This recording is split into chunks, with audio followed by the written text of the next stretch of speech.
Most people believe networking is a dirty word. They're right, but for the wrong reason. This whole conversation is framed around a false choice between giving and taking, when the real debate is whether giving is just a more manipulative path to the same destination.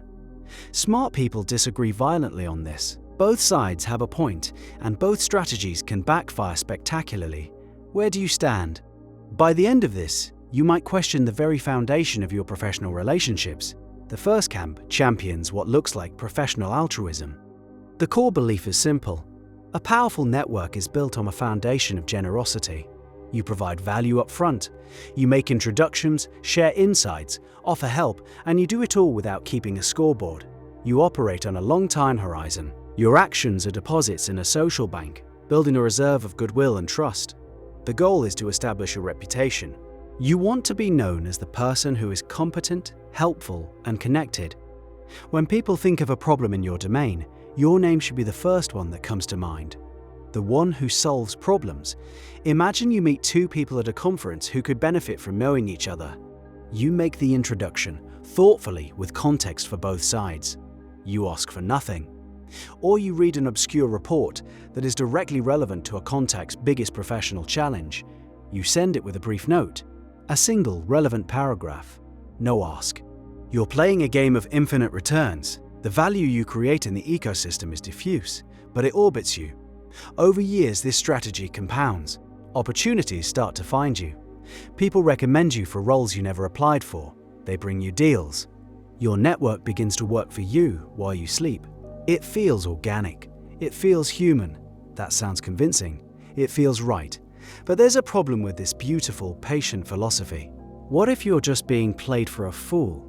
This generous approach assumes a world where reciprocity is a law of physics. It assumes people are keeping track of your good deeds, waiting for a chance to repay you. But people are busy. They forget. A world of pure givers would be a utopia. Our world is filled with strategic takers. They will happily accept your free advice, your valuable introductions, and your thoughtful emails. They will drain your social bank account dry and move on to the next generous soul. Your runway for this strategy is long. So long, in fact, you might starve to death on the tarmac waiting for takeoff. And this raises an uncomfortable question. Is this patient giving just a more socially acceptable, less honest form of taking? A calculated long-term manipulation disguised as kindness?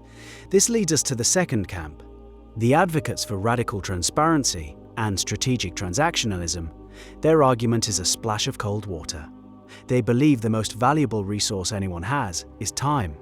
Especially successful people. The most respectful thing you can do for a busy person is to be ruthlessly efficient. To get straight to the point, this philosophy rejects the slow meandering dance of performative giving. Sending someone an article they might find interesting is often just cognitive spam. It creates an obligation for them to reply, to thank you for something they may have already seen or have no time to read. It's a low-value play that signals you don't respect their inbox. A vague offer to help however I can is worse. It puts the burden on them to invent a task for you. It's a hollow gesture. The transactionalists argue for a different kind of respect. Respect through clarity. Do your homework. Understand exactly what you want. Understand why this specific person is the one who can help you. Then, construct a clear, concise, and compelling request.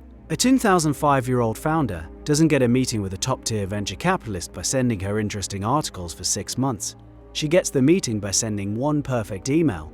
An email that shows she understands the VC's investment thesis, that her company fits it, and that her request for 15 minutes of time is backed by traction and a clear agenda.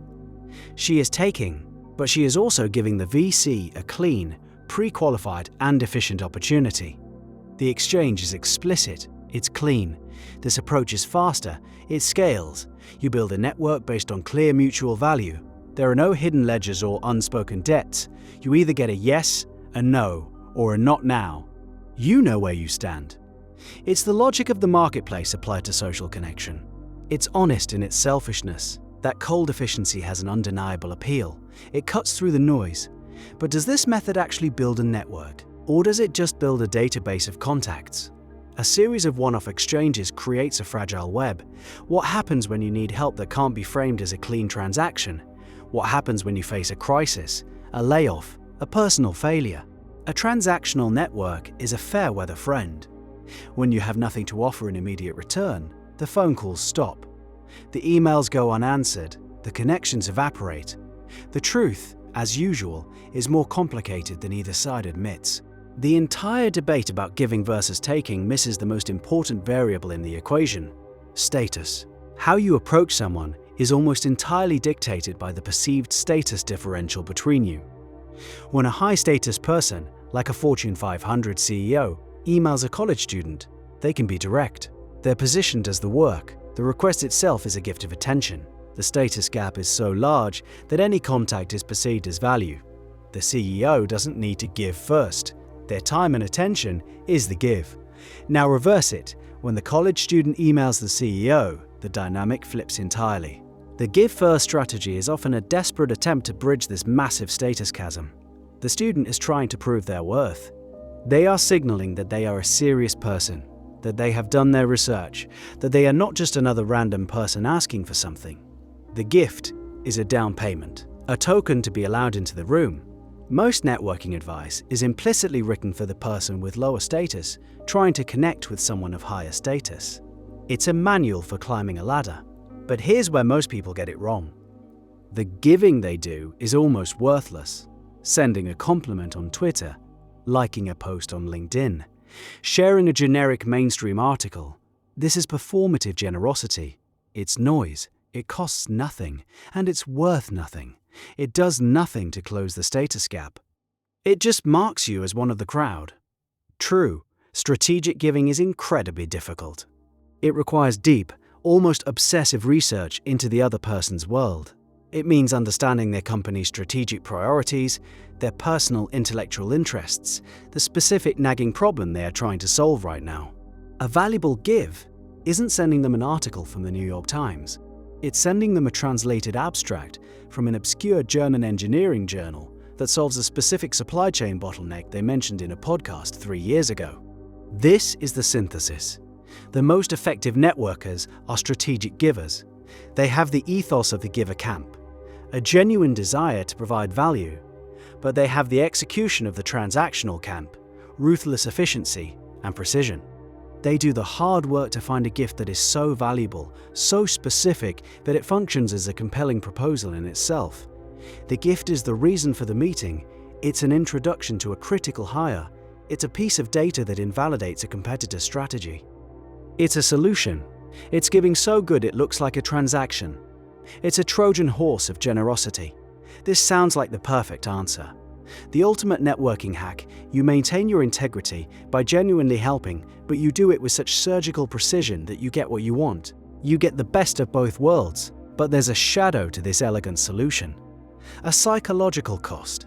What happens to a person who learns to see all human connection through this lens? When you are constantly calculating, constantly assessing the needs and wants of others to find an angle for your own advancement, you change. Your mind becomes a social ledger. Friendships start to feel like investments. Conversations become discovery calls. People become resources. You're no longer having a coffee with a friend. You're servicing an asset. The instrumentalization of relationships is a corrosive process. It can leave you feeling deeply isolated, even when you're in a room full of your contacts.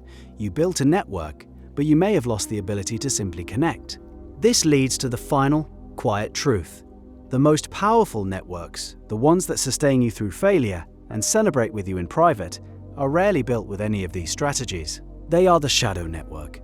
They are built on a foundation that can't be hacked. Shared experience, genuine liking, and vulnerability. The bond forged with the colleagues who were in the trenches with you during a disastrous product launch. The mentor who saw potential in you and took a chance, for reasons they probably couldn't even articulate. The friend you made a conference because you both thought the keynote speaker was a fraud. These relationships emerge. They are the byproduct of doing meaningful work, of pursuing a mission you actually care about. The network isn't the goal. The network is the residue of the journey. People are drawn to passion and competence. When you focus on being excellent at something that matters, a network forms around you, naturally. This suggests that maybe the entire project of networking is a mistake. It's a focus on the effect rather than the cause. You're trying to engineer the outcome of a process you've refused to engage in. Perhaps the ultimate networking strategy is to forget about networking entirely, to focus on your craft so intently that people have no choice but to seek you out. So we are left with a series of uncomfortable choices. Do you play the long game of the patient giver, risking naivety and exploitation? Do you adopt the cold, clear efficiency of the transactionalist, risking a network that is brittle and shallow? Do you attempt the high-wire act of the strategic giver, risking your own humanity by turning relationships into calculations? Or do you abandon the game itself, trusting that a network will find you if you just do great work? So, what do you think? Where is the line between a healthy professional relationship and a spreadsheet of human assets? What is the real currency of connection, and are you paying for it with the right coin?